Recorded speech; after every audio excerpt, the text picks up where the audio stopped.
I crazy? I still haven't figured out what's going on here. Maybe I should start from the beginning.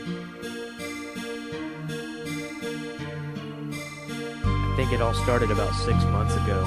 On my way home one night, my phone rang. The voice on the other end was a strange but familiar one which I hadn't heard in years.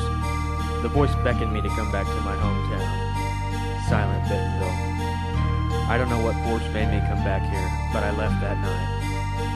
I was about 5 miles out of the town when my car blew a tire. It figures that I didn't have a spare. I guessed that I'd walk the rest of the way. I started walking but hadn't gotten far before a nasty fog began to roll in. It was thick. I couldn't see a thing. I must have walked for an hour before I realized where I was. I was standing outside my old friend's house. But this was impossible. He had been gone for years. It was his voice on the phone that night. He had asked me to come back. I didn't understand. He died in a plane wreck a year ago.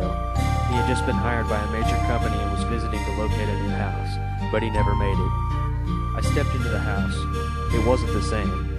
The floors were made of steel. The couch was shredded up and coated in blood. I heard a whimpering coming from the door down the hall. I started to open the door to his computer room, but I stopped. Something came over me and I fainted. I woke up to a horrible siren coming from the next room. I couldn't tell where I was. The room smelled like a dog. Everything was covered with sheets. I got up and ran out of the room. I was still in the house. I went back to the old computer room, where the siren was coming from. I opened the door and saw his computer screen flashing. I moved to the computer and shut it down. Silence. I turned around and there he was, sitting in his black chair. He looked just like he did the day I saw him last. He opened his mouth but did not speak. He closed his eyes and sat back in the chair. I turned around to see the wall murals catch flame. I ran to the window. It was black on the other side, protected by steel bars. I looked back to my friend. He was now burning, motionless but on fire. And then a horrible beast ripped through his body. It was his size, but I couldn't see the head.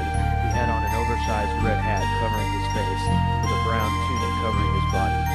He let out a scream and moved toward me. I could see he was wielding a spear of some sort. I ran out of the room towards the front door. He appeared again in the mirror next to the door. I turned around, but there was no one there. I turned for the door again, and I felt his hand grab my arm. I knew it was him. He handed me a key. I started out the door and turned to say goodbye. When I looked in his eyes, hiding behind the glasses, I saw tears of pain. The red-headed monster was behind him now. I couldn't do anything but watch as he drove the spear through my friend's chest. "Josh, go," he whispered, as his body slid off the pole. "Dale!" I screamed. The beast started towards me, so I ran outside. His truck was there. I got in the pickup truck and drove off.